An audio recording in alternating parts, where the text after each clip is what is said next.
Welcome to GoPowercat.com's Powercat Pregame Podcast, sponsored by Weddle & Sons Roofing. Now, here's Fitz. Welcome to the Powercat Pregame Podcast, sponsored by Weddle & Sons Roofing. If you have roofing needs in Kansas or maybe even some locations in Colorado, make sure you check out Weddle & Sons. I just finished my roof, and it's beautiful and glorious.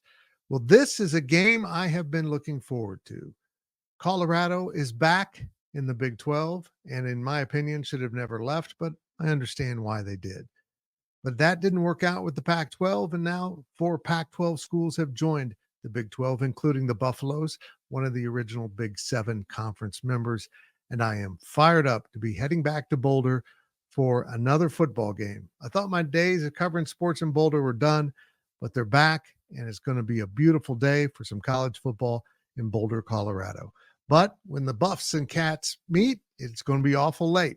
It'll be 9:15 kick Central Time, 8:15 out there, so the sun will be going down behind the mountains, and it will get a little bit chilly.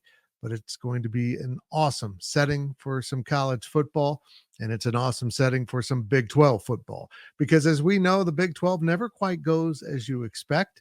There's a lot of upheaval and chaos, and it's kind of fun unless it's your team going through the upheaval and chaos. Both of these teams are showing some pretty positive signs. Kansas State has a really bad loss at BYU. Not that BYU is bad, but they just absolutely melted down in the heart of the game, even though they played pretty well for a vast majority of that game. They just really had a lot of things go wrong and deserved that L big time. Colorado, meanwhile, has lost one game. It's been at Nebraska. I'm not overly impressed by Nebraska, but they were very good on that day. I'll tell you that. I just don't know how to judge Colorado. I know this, the Colorado Buffaloes are a lot better than they were last year. And that is a good reason to be worried because this team has some incredible talent and a very interesting head coach in Deion Sanders. We're going to get into all of that right in a second. But remember the game, this is on ESPN, or check out the Kansas State Radio Network for your local affiliate. It's going to be a fun one. And the Powercat Postgame Podcast, because it's another late game, will be at 10 a.m. Central Time on Sunday with Cole Carmody and Monty Spiller taking care of the postgame duties. So if you've got questions about the game, make sure you wander into their chat. Now let us get going here with your Powercat Pregame Podcast and bring in the former Kansas State offensive lineman, Brien Hanley. And there he is, Mr. Brien Hanley. Thanks for joining us. Busy weekend around the Big 12, Big B. I know you're doing a lot of stuff at the Insiders channel, the Big 12 Insiders channel. Yep. Give us a little recap of what's going on over there before we launch full into Colorado and Kansas State. Yeah. I mean, obviously we do our recap show on Monday. We also have on Tuesdays, we have the power rankings with me and you going over that. Wednesdays are good. I mean, we're kind of spotlighting games, the best games of the week in the Big 12. We've been doing that, talking to different publishers. I think that's a lot of fun.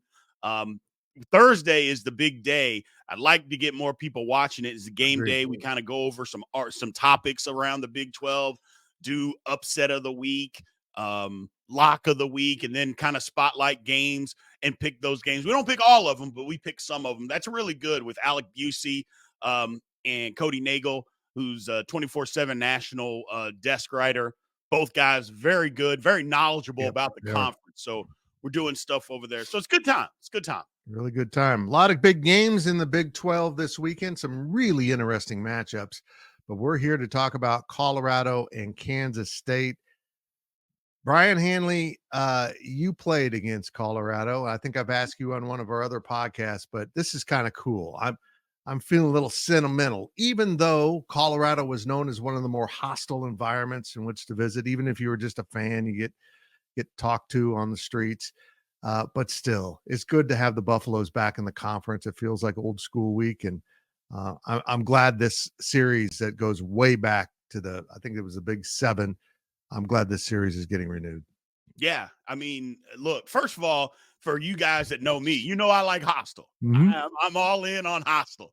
And so it's fun for me. I haven't been back since I played there in 98. But I'm looking forward to it. I'm going to the game this weekend, and it is good to have Colorado back on the schedule. And I know a lot of K-State fans feel the same way. Should have never left. And I would even venture to say Colorado fans are going to tell you they should have never left. But they're back. It is what it is, and I'm looking forward to the game this weekend.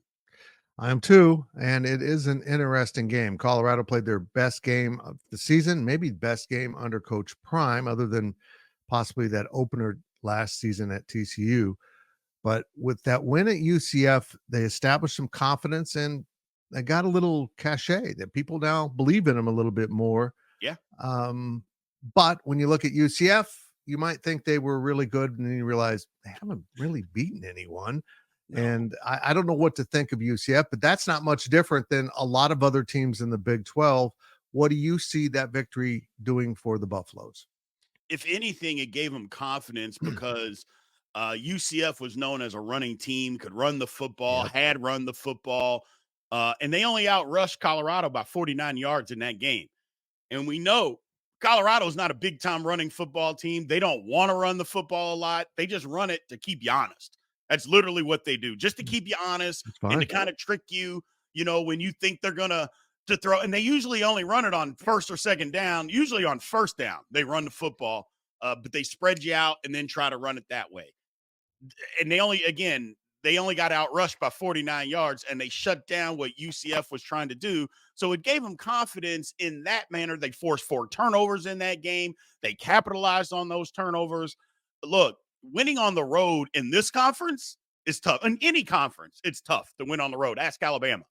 But to win the way that Colorado won, to out physical UCF, and they out physicaled UCF. That's what's impressive, because last year Colorado didn't out physical anybody. Even in their wins, they didn't out physical anybody at any point at last year. That just did not happen.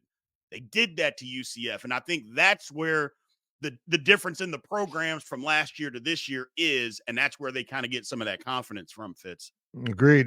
And a dose of confidence could mean a lot for Colorado. It really could. It'll be interesting to see how this game transpires. But you're here to talk about Kansas State, and the Wildcats, like the Buffaloes, are coming off a bye week.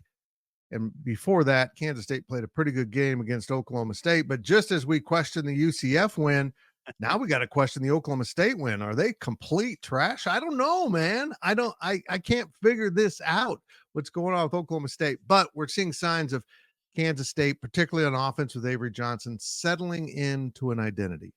Yeah, I mean, that's what they need to do. Whether Oklahoma State's good or not, Kansas State needed to play well, and they did. And Avery Johnson went through some adversity and fought back, which is good, because against BYU and Provo, that's not what happened. And I've said it before, Fitz, and I'll say it again because I think it's true. When your leader of your football team is a young sophomore, guys are going to take, things from him, what he's doing. They're going to read his body language. And he didn't react well. And I'm not blaming him for that. He's a sophomore in college, a true sophomore. He's a young guy, first time starting in a conference road game in a very hostile environment. Tulane's wasn't hostile. That wasn't hostile at all. BYU at night, that's about as hostile as it gets. And he just didn't react well. Okay, well, he did against Oklahoma State. It helps that it was at home, but those are lessons that you can learn that you can take on the road with you. And I think that's what Avery and the team learned. Is like, look, we got hit in the mouth by Oklahoma State, and they did, but they didn't lay there. And I know I've said this over and over again, but I just believe it to be true, Fitz. They didn't lay down, and they got better, and they figured out how to play, and the offense got in a groove, and they needed to get in a groove. Well, Colorado did slow down UCF's run. The Knights were seeing themselves as a running team. I wasn't sold on it, but they had run the ball with effect. DJ Giddens had a absolutely enormous game against Oklahoma State, continues to be incredible. His stats are piling up. His per rush average is ridiculous. Is K-State going to go in there and just from the very start run DJ Giddens, try to establish that facet of their offense? I think they'll do that. They're going to try to run the football, but to be honest with you, Fitz, I think they're going, look, Colorado's a man-to-man football team. Right. Kansas State going to come out in certain personnel groups to get isolations with either DJ or Dylan Edwards on their linebackers in a passing game. I think that's what they need to do to start the game, get some things opened up, get guys in motion, and say, okay, linebackers, can you cover these two guys out of the backfield? We're going to let you do it. And I think that's what Kansas State needs to do. It's not that they won't run the ball and try to establish the run, which they will. But Colorado, look, those coaches get paid too. Yeah. They're going to know that Kansas State wants to run the football. So sometimes you got to do some things early, especially to try to take the crowd out of it. Do some things early so you can get back to what you really want to do later. And I think that's what Kansas State needs to do. I think that's what they will do. So we haven't really talked about Dylan Edwards much in our other podcasts. I'm kind of doing daily deliveries here for the next 2 days on that topic. How much impact or how important is Dylan to what Kansas State wants to accomplish in this game? I think he's enormous. You're starting to see Kansas State get more comfortable using him and figuring out where he fits best in this offense. I think a lot of times people didn't think that he could run in between the tackles. There were 2 runs against Oklahoma State where he's an arm and a shoestring away from breaking big, long runs in that football game. Just literally, guy sticks an arm out and he gets tripped up. That happened twice. They're starting to figure out, you know what?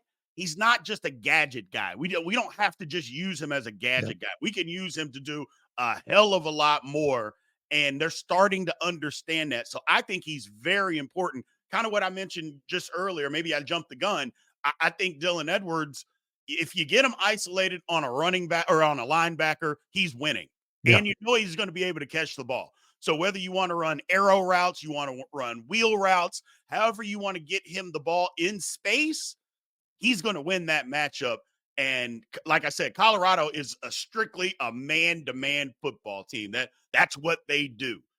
I would be surprised if they have run 10 snaps of zone coverage all year long. Well, if you're going to do that against Kansas State running backs, you're going to be in trouble because they're going to be better than your linebackers, and that's where Kansas State can win. I would agree with all of that. Speaking of zone coverage, hopefully K-State doesn't play much of it for their winning hopes. They've been really bad in it, but really good in man. Yeah. They've faced some good receivers. They haven't faced Travis Hunter. I'll be honest. T-Mac at Arizona is really good. He's a headache, but they kind of handled him. I mean, he had 11 catches, but didn't do much with that. Right. Do you expect them maybe to take the same route with Hunter? Yeah, go throw him the ball. We're just going to worry about tackling him. I mean, they can do that if they choose to. But, as I'm looking at stuff, I mean, Colorado's got a football team, Fitz. Yep. And that's the thing. It's on offense. They've got wide receivers. Yeah, they got a lot. You can't just say, okay, we're going to take Travis Hunter away. Because first of all, are you even going to be able to do that? That's number one. Exactly. But if you decide that you're going to roll so much coverage to Travis Hunter, they got other guys that can beat you, and Shedeur Sanders is really good at spreading the ball around when he has to. So I think it's just important that Kansas State just kind of does what they do. Yes, there's going to be times that you're going to want to double cover Travis Hunter. You are. But Jimmy Horn and Shepard and Webster, I mean, they got guys. At least 3 of those guys are going to be playing in the National Football League. Yeah. There's no ifs, ands, or buts. Maybe all 4 of those receivers are going to be on the National Football League roster one day. So it's tough. I mean, It's tough. I've said it before, where Kansas State can win, you got to win up front. Yep. Help your guys on the back end by getting Shedeur Sanders off his spot, making him scramble. He's good at it, but you got to make something more difficult. You can't just let him sit back there because he will pick you apart. And those guys are good enough on catch and run. It'll make it tough. So, in those, the war movies, when the newcomer comes up and there's a bomb explosion and they hit the ground, but everyone else is just standing there like, we're used to this. I feel like that's Shedeur Sanders and pressure. Yeah. Like other quarterbacks just collapse or they make bad decisions. He's seen so much of it now from that offensive line that was so bad last year and is better this year. When he does see it, it's like, I know what to do now. It's crazy how good he is, even pressured, even flushed. And even when he chooses not to run, he's capable of running. Unlike a lot of quarterbacks K-State has faced, he's a threat, but he just seems to sift through your secondary until he finds his guy. It's pretty impressive. Yeah, you're right. I mean, he has been beaten up over the last year and a half. I mean, because his offensive line has just not been good. I mean, heck, Nebraska literally beat Colorado by just rushing 4 guys Right. and getting to the quarterback at will, just whenever they wanted. And he's used to it. So he just kind of sits back there. Does he scramble around? Does he hold on to the ball a little bit too long sometimes? Yes. Does he anticipate things being there that really aren't there sometimes where he could sit in there? Yes. But he's also really good at when he does get on the run, he can throw. He doesn't get rattled by, you can hit him 10 times. The 11th time, you better hit him again, because if you don't, he's going to beat you for a touchdown. That's his mentality. I understand. It's like he understands he's going to get hit. Okay, I'm going to get hit, but you better hit me every time and knock me down every time, because the one time you don't is the one time I'm going to beat you. That's Kansas State got to understand that. They got to hit him. They just got to continuously hit him and get him on the ground, because he's a big guy. You got to get him on the ground. That's the key. Can Kansas State generate pressure with 4-man rush? I think they can. Look, Colorado's gotten better on the offensive line. They have, but they're not great. So you can do some things, run some twist games. I've said this. You got 4 defensive ends that can rush the passer. Bring them in on passing situations, on obvious passing situations. Colorado's not going to run the ball. They're not going to run the ball at 3rd and 5, 3rd and 6, 3rd and 7. They're not going to run the ball. You know that. So they're going to throw it. So bring in your best pass rushers and let them beat those guys. Look, like I mentioned, their offensive line is better, but they're still not great. And Baylor was able to get a ton of pressure just rushing 4. Nebraska was able to get a ton of pressure just rushing 4. There's no reason that Kansas State can't. Now, rushing 3, that's a problem. I'm just telling you right now. You guys know where I feel on that. You can't rush 3 guys. It doesn't work. You don't have a first-round draft pick as a defensive end that can get around the corner. Even if you double team him, he can beat it. We don't have that. We're just being honest. Well, you got to rush more. You got to rush. Get in as many one-on-one situations as you can, and then go win. Kansas State can do that. He's Brien Hanley, a former Kansas State offensive lineman. You can see him every day on the Big 12 Insiders channel. He will be there in Boulder for the Insiders. I will be there for Kansas State 24/7 site, GoPowercat. Big B, I'm looking forward to it. Thank you so much for your time. Absolutely. Thank you very much, Mr. Brien Hanley. He's off to do Big 12 Insiders things. Check him out every day over at the Big 12 Insiders. He's doing some pretty cool game previews this week. And of course, Big 12 Game Day is always a must watch as he and the experts break down some of the big topics in the Big 12 and look at some of the big games. Later in the show, coming up after the break, in fact, is Ryan Wallace to talk about the Colorado Scout. What does he see from the Buffaloes and what can Kansas State maybe take advantage of? And then we'll have Chris Kleiman, Avery Johnson, and our own Ryan Gilbert will enter the fray to wrap up the show with a revised sports betting segment. We've made it more K-State friendly. I don't know what that means. You'll have to come back and check it out. First, this break from our sponsors, Weddle & Sons Roofers. It's time to take a break for our sponsors. We'll be back with more from GoPowercat.com. Weddle & Sons Roofing. Protecting homes, businesses, and providing peace of mind for more than 25 years. Weddle & Sons is your Tesla solar roofing outlet. Now let's head back to the show for more K-State sports coverage from GoPowercat.com. Welcome back to the Powercat Pregame Podcast, sponsored by Weddle & Sons Roofing. We move on down the road now to talk to Ryan Wallace from our staff. He covers football recruiting and does pregame scouts of opponents for us. And Wally, I'm looking forward to hearing what you have to say about Colorado because they have improved. They're much better than they were a year ago. They needed a win last year like they just got in Orlando 2 weeks ago before both teams had a week off. They never got that last year. I feel like this is the win that they were kind of waiting for, and they feel really confident coming into this game. Yeah, I mean, they're I was as skeptical as anybody with Colorado. I mean, Right. when you have a 110-man roster and 59% are newcomers, I mean, it was crazy. like, if it didn't work last year, what makes you think it's going to work this year? And, I credit to Deion Sanders and his staff. I think he tweaked some things with his coaching staff.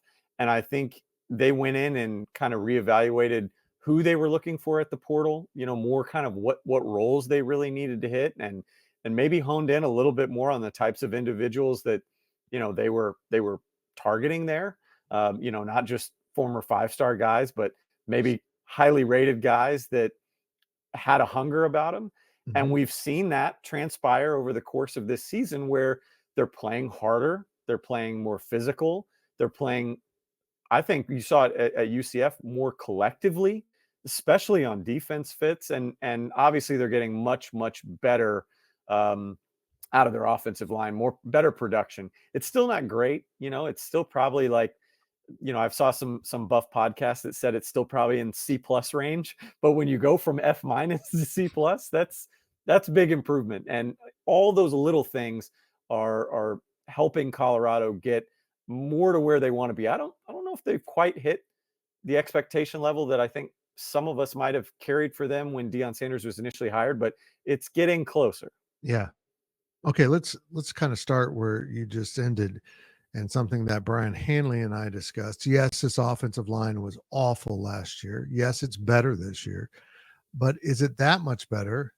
Nebraska did a great job of getting pressure on Shedeur Sanders, the quarterback, with a 4-man rush. Is Kansas State capable of doing that?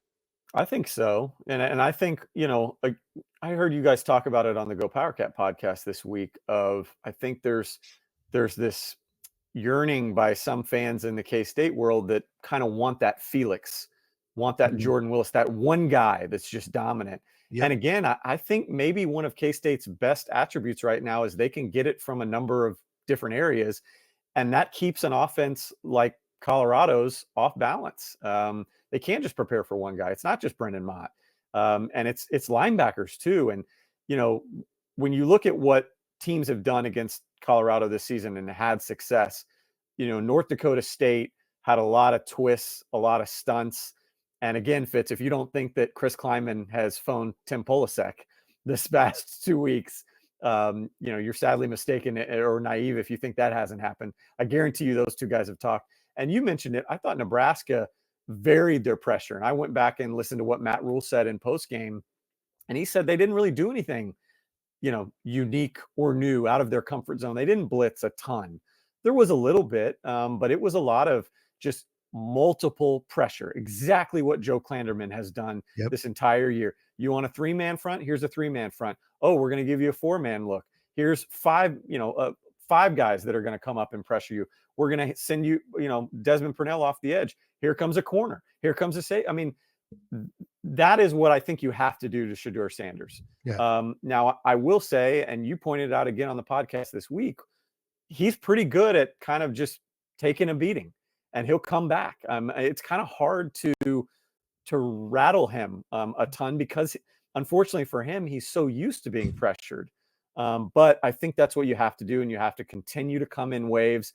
I think one thing that I will say, Fitz, about Nebraska, when I went back and watched that game, they did a really good job of winning on the interior. Damon Alalio is a guy that's got to have a big game for K-State and has the potential to have a big game. And then I think Jordan Seaton, left tackle for Colorado, 5-star freshman, has been as advertised. On the other side, though, that's an area that Brendan Mott can go to work, that Toby Osensomni can go to work. Benson, I think, is who they've kind of had on that right tackle. He's been a little bit suspect, but continue to come in waves and continue to be multiple, which again is what Joe Klanderman has done all season long. And Colorado showed desire to run the ball at UCF that they haven't always had, or maybe they just didn't have the ability, but they did have an effective running game in the perspective of what they want to accomplish. This is a throwing team. Yeah. But you have to have that run threat existing within your playbook. You can't just let the other team say, well, they're not running, or they're no good running. We can just put minimal assets up there.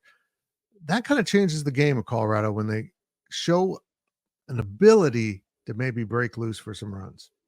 Yeah, I'm not putting a huge amount of stock in what they did from a rushing standpoint against UCF.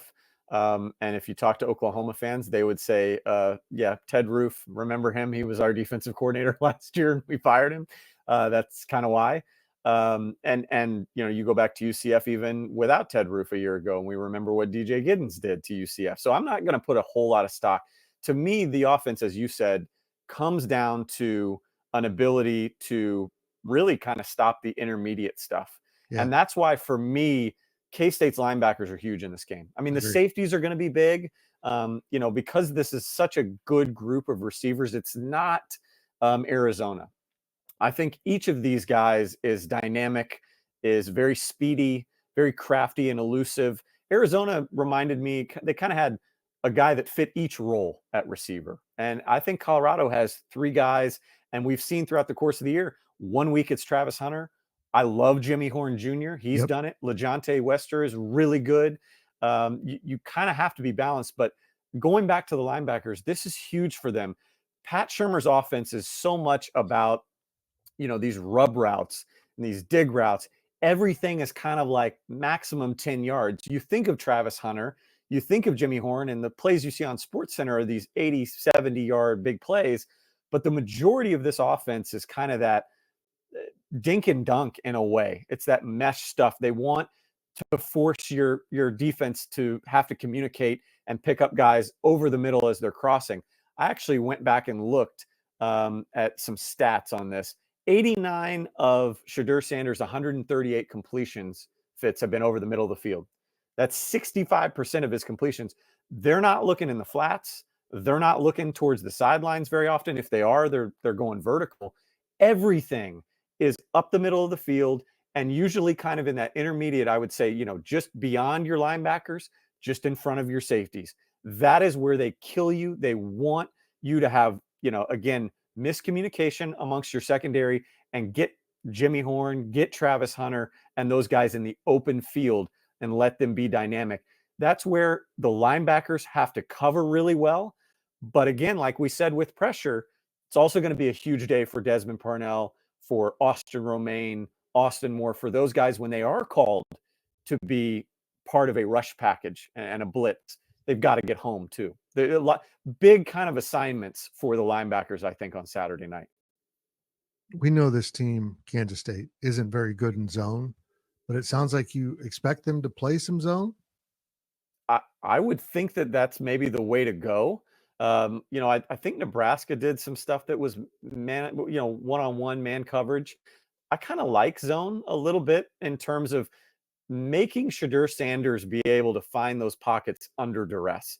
And he's a guy that, again, we talked about it with Fafita for the Arizona game. He's a guy that when he is evading pressure, he's not evading like an Avery Johnson to pick up yards. He's kind of just getting to the open area to then reassess the field and find an open receiver downfield.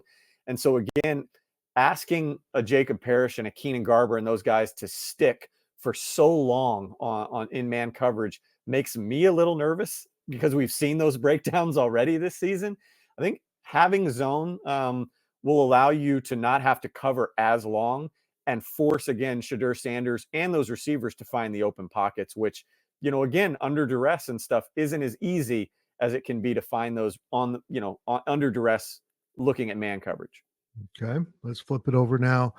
With Kansas State's offense, what do you see available against this Colorado defense that has improved quite a bit from last year? Well, and, speaking about the success that they've had, top 10 red zone defense nationally. It's the best in the Big 12. So it's better than, at least as of now, it's better than what K-State saw against BYU, or similar anyway. They've only allowed 9 touchdowns on 21 red zone attempts. So that's huge. That whole bend but don't break. They're top 12 in tackles for loss nationally as well, which is the most in the Big 12. And kind of getting a pulse from the Colorado side, it's similar to K-State. There's not one kind of home run guy on that defensive line. They've been doing it as a unit. BJ Green, I think, is a guy that to me kind of strikes a little bit of fear off the edge. So he's a guy that I would watch closely there. But they've also got really, really good play from their linebackers so far. I think that they have a tendency to have some missed tackles. But the Colorado fans call them the law firm because of their last names. It's what Bentley and Silman Craig and Bentley, which is a great nickname for two linebackers. But they've played really well, and they've been good and helped in run support too. The one area, though, about this defense that I think K-State can really hone in on is the quarterback run game. And again, I think fans are kind of tired of us talking about this narrative, but again, you don't know how elite Avery Johnson is. I mean, he's just not a guy that teams see very often, and you can't replicate him in practice. You go back and look so far at what some opposing quarterbacks have done to this Colorado defense, and they're carving them up, and they haven't seen a guy like Avery Johnson yet. Opposing quarterbacks so far this season, Fitz, are averaging 5.3 yards per carry and 4 touchdowns. And we're talking about guys like Cam Miller, Sawyer Robertson. I mean, guys that are not – KJ Jefferson's a good guy on the ground, but he's what? 6'5", 260 pounds. He's a different kind of runner. Avery Johnson hasn't had a game yet where he's averaged under 5 yards a carry. So to me, the more that K-State can force Colorado to, again, keep their heads on a swivel is going to be huge. It has to start with the ground game, Fitz. And I'm not just saying DJ Giddens. I think this is a massive, massive game for Avery Johnson as a runner to then set up some things with the pass. We've seen it at times this season, but to me, that has to be like priority one of your game plan is how can we get Avery Johnson going as a runner and then open some stuff up? Because again, this is a secondary too that I think is pretty underrated at times. And they get Shiloh Sanders back, who's kind of the quarterback of that defense and is a dangerous guy that Avery Johnson has to be aware of his every move. So making things easier on Avery as a passer through his feet. The presence of Dylan Edwards is an interesting topic for us, for the fans, for, maybe in some people in the locker rooms, but really it's about what he does on the field. It's not about this revenge or anything like that. It's his value as a player on the field. And we've been saying it, but I feel this game epitomizes the need to put him on the field with DJ Giddens, with Avery Johnson. Wally, I got to be honest, every time they do it, it's hard to stop. Every time they seem to do it, they use it, they get the points, and then they stop. I think they need to do most of the game in that lineup is try to find the plays where all three can be on the field together and really stress this Colorado defense. And you know what I like about it? And again, it's, I feel like we're repeating ourselves every week, but if there's any team that understands and values and honors who Dylan Edwards is and what he can do to a defense, it's Colorado. Right. So again, as you said, whether you decide to use him or not, he is going to be an especially effective decoy for this game if it were me. So I'd love to see Connor Riley and Matt Wells, really get him involved in the game plan. I'm also really curious, Fitz, and I can give my thoughts, but I kind of want to hear your thoughts on this as well, if we can go back and forth on what Connor Riley and Matt Wells decide to do with Travis Hunter on defense. I think on offense, that's his lesser effective, side. I think he's damn effective on both sides. I mean, he is the modern day Charles Woodson. I searched and searched for weaknesses. I might have found one that I can touch on here in a minute, but it's hard to find a weakness for him. But I do think him on defense, to me, strikes a little bit more fear than offensively. But what would you do if you're Connor Riley, Matt Wells, in terms of how to handle Travis Hunter on defense? I'd turn him into a tackler. Boom. Yeah, I'd turn him into a tackler and just try to isolate guys in space and give them a chance to operate. Whether it's one of the backs we just mentioned or, a Keegan Johnson or Jaden Jackson coming on a jet sweep. Certainly Jace Brown can run. They've got weapons in the short passing game that they can use. And also, Wally, you mentioned how much they throw over the middle. K-State doesn't. Right. They do once in a while to a tight end or something, but they started to show it a little bit lately. And I'm not sure if that's going to fit into this game plan, because I think they're going to be focused on just trying to run that ball, suck the life out of the crowd, out of the game, keep Shador Sanders and receiver Travis Hunter on the sideline, although he's not actually on the sideline. He's always on the field because he's a freak. He's amazing. But yeah, and not make it a game where Travis Hunter defensively can break you. You just got to be careful with that. You're going to have to throw the ball downfield at some point, but you have to be intelligent about it, and you got to make sure you've established the run to the point where even the corners are beginning to peek into the backfield. Yeah. First off, real quick, you mentioned about the fact that Travis Hunter never goes off the field. To put this into context, I looked this up. 2.5 seasons at the college level. He's played 2,286 career snaps, so over 2,000, almost 2,300 career snaps. Over 4 years, Austin Moore hasn't even played 2,000 yet. So, I mean, that is unbelievable. And, again, just a testament to like his strength, his conditioning. We saw him get beat up a little bit last year. So far, so good for Travis Hunter in 2024. I'm with you, though. And I'm with you across the board, not just in how to attack Travis Hunter, but maybe how to attack this Colorado defense. I think Colorado, if you want to run DJ Giddens north and south, by all means, go for it. And Avery Johnson's really good north-south as well. But really, the rest of the game plan needs to be forcing Colorado to cover sideline to sideline and go east to west.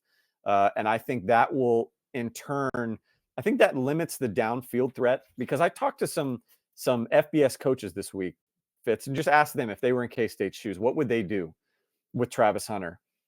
Majority of them said, just don't touch him in terms of coverage. Don't throw his way. Just basically ignore him. What you can do is keep him moving, though. And you keep him on deep routes as a decoy, force him to cover deep, even if you're not going that way, and get him away from the ball, get him away from the line of scrimmage. But then if you do want to make him active and be a participant towards the ball, make him come up and make some business decisions in the run game. Right. I think he can tackle. Does he want to tackle? I'm not sure he does. And I'm not sure he wants to do it repeatedly. And that's where, like you said, Fitz, getting the running game on the outside towards his side, if you'd like to, or kind of some underneath throws or out in the flat that force him to come and make open field tackles. That is the way, if you had to attack Travis Hunter, it's probably the smart and least risky of the choices for Connor Riley and Matt Wells. This is going to be an interesting game, Wally. The way these teams do or don't fit together is intriguing to me. Might come down to one big play, a scoop and score, a flea flicker. We'll probably see that run against K-State based on what we've seen this season, or, a big play in the return game, which might be Dylan Edwards. It's going to be fun. Can I finish with this? And this is what I do think it will come down to. And I know I've said this on shows in the past, but I really mean it this time. It's literally going to come down to the first quarter. Yeah. Like, I know you can't decide a game in the first quarter, but when you dig into both of these teams, it's so much predicated on the starts that they get. K-State has been outscored coming off their post-bye week, the losses that they've had under Chris Kleiman. Post-bye week losses have been outscored in quarter one, 44-14. They've only led once at half in those 4 losses, and that was the game at TCU before the quarterback injury bug struck, if you remember that in 2022. Prior to a pair of touchdown drives at UCF last week, Fitz, Colorado had only amassed 3 first quarter scores this season. Scores, not just touchdown. 3 first quarter scores before UCF last week.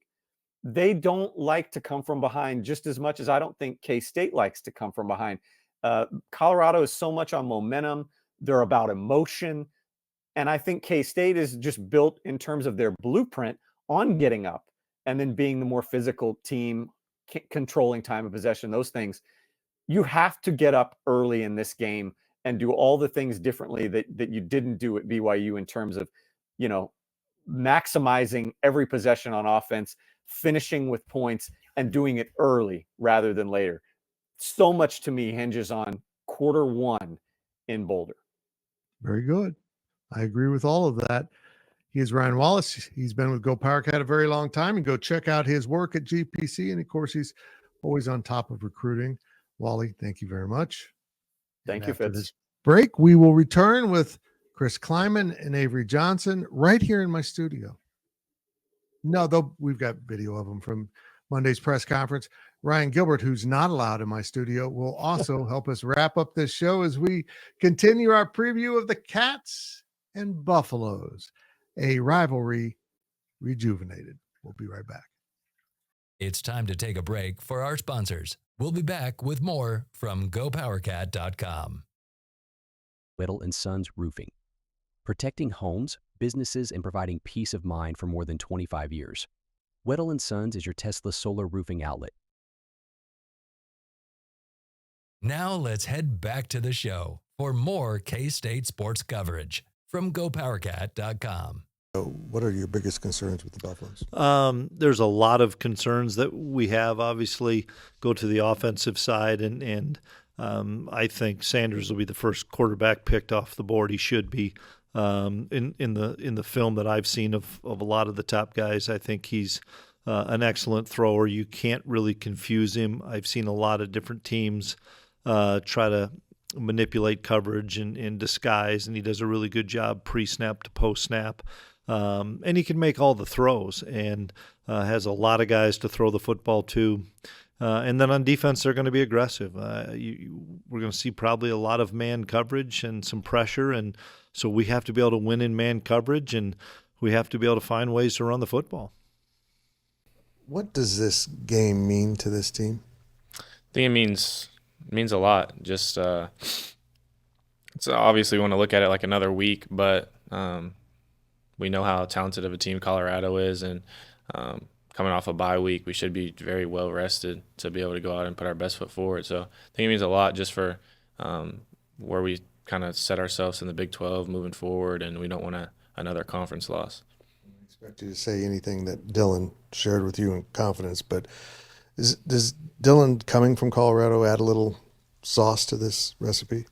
I think maybe a little bit, and this is probably one that he wants a lot because whenever you play against an old school, you definitely want to have your best game and be able to contribute to the win. But ultimately, we don't. I don't think he looks at it that way. I think he looks at it as just like any other week and doesn't want to let the game get to him too much. Just wants to go out there and play his game and do what he does best, and that's get him the ball and be explosive with it. Those were Chris Kleiman and Avery Johnson from Monday's press conference up at the football stadium. And now we go to the heart of Aggieville in his own private studio, his penthouse studio in Aggieville. My sidekick will be in Boulder together. He's looking forward to it, I know. Ryan Gilbert, to talk about the odds not around the Big 12 this week. We have called an audible. We're changing this segment to be more K-State centric. I'm excited. I like it. We're going to do, of course, the spread, and then we're going to talk about some of those prop bets out there from our friends at FanDuel. But let's get going. The actual spread as we record this is 4.5 points in K-State's favor. Does Colorado cover that? In other words, does K-State win by 5 or more or not? I think the smart way to look at this is Kansas State has not looked good on the road really at all this year. So I would not feel confident one bit in putting my money on Kansas State to cover. If you want to stay away, that's totally fine. But I know for our betting picks, I'm going to have to go with Colorado plus 4.5. Okay, that's fair enough. They have not looked good on the road. That's the biggest thing they need to solve this season is you can't play them all at home. You better figure this one out. Okay, here's some of the top side bets, the prop bets that he likes. Dylan Edwards as an anytime touchdown scorer, plus 135. That's a little bit lower than I thought it would be.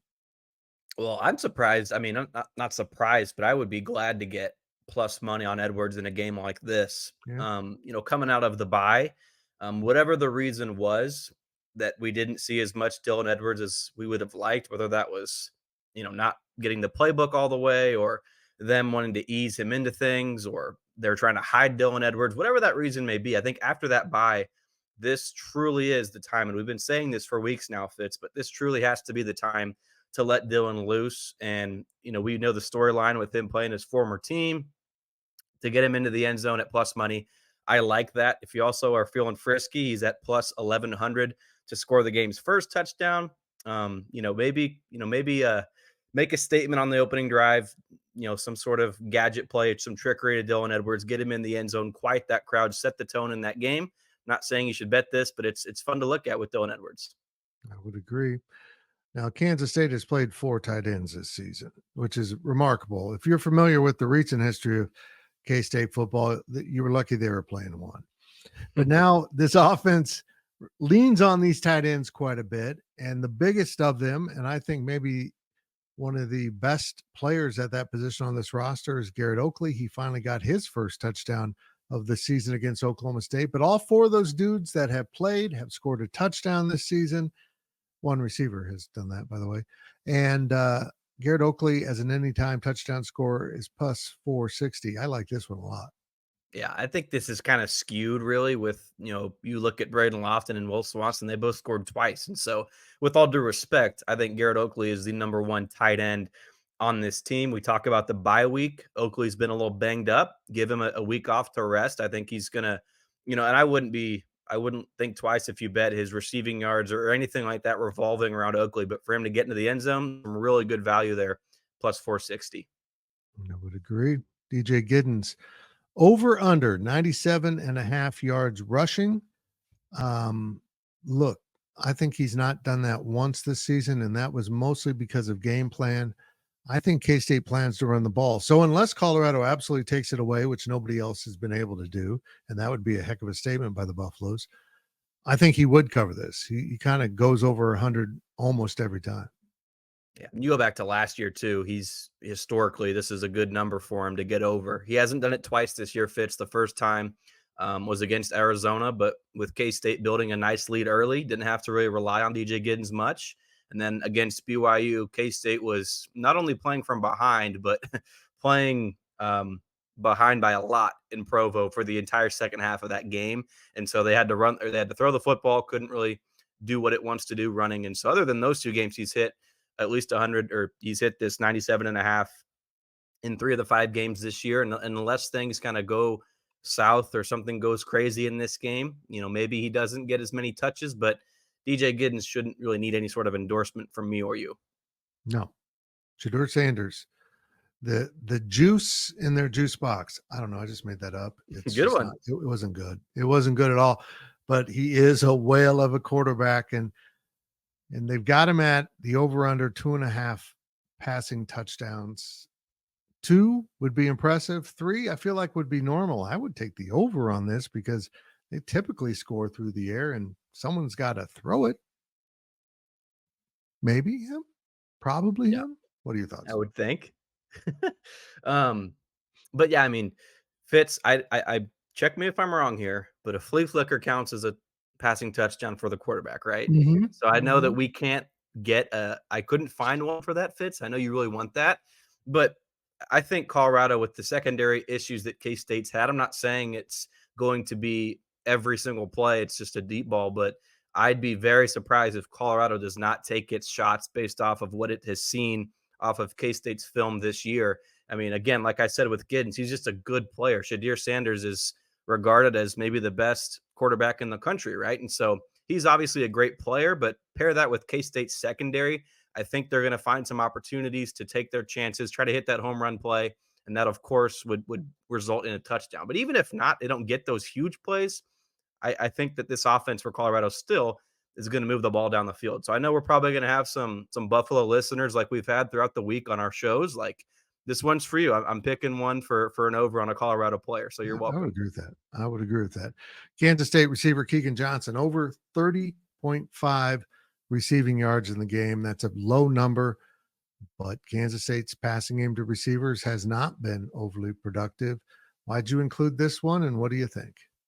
It is a low number, and that's Fitz. That's kind of all there is to it. I just think 30 yards to get to 31 yards for Keegan Johnson it's pretty easy to do for him. Now, obviously, wideouts have struggled this year for Kansas State, but they had I wouldn't say a great outing, but a pretty solid outing against Oklahoma State in its recent game. So give that a week of rest and build upon that. I think Keegan Johnson can easily get 31 receiving yards here in this game. Yeah, that's not a very big number at all. And finally, let's wrap up the segment with a fun one.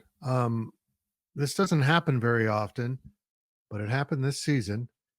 Kansas State to not score a touchdown in this game. Of course, BYU, they had 9 points off of 3 field goals, plus 6,000. That's got to be tempting to throw down a couple bucks if you're a Colorado fan, isn't it? Yeah. It's got to So be. that's why I included it. Was you mentioned it, Fitz? K-State did not score in an identical game that it's going to be playing, right? Loud environment, on the road, elevation, late kick, all that stuff. And I hope this doesn't happen for Kansas State, certainly. But man, who's to say it won't, right? Of course, I'm not predicting that, but plus 6,000, that's a nice payday if that hits. And so things turn south very quickly for Kansas State and Provo. If you're a K-State fan, you hope that does not happen, but history has shown that it can happen. Okay. That's it for our new revised sports betting segment. He's happy about it. I got to keep him happy. He just throws tantrums. As a sports bettor, I'm very happy to do this. It's a lot of fun. Very good. Thank you, Ryan Gilbert. Appreciate it very much. I like the changes we made, Gills. We're going to stick with that. Thank you so much for your time and your insight.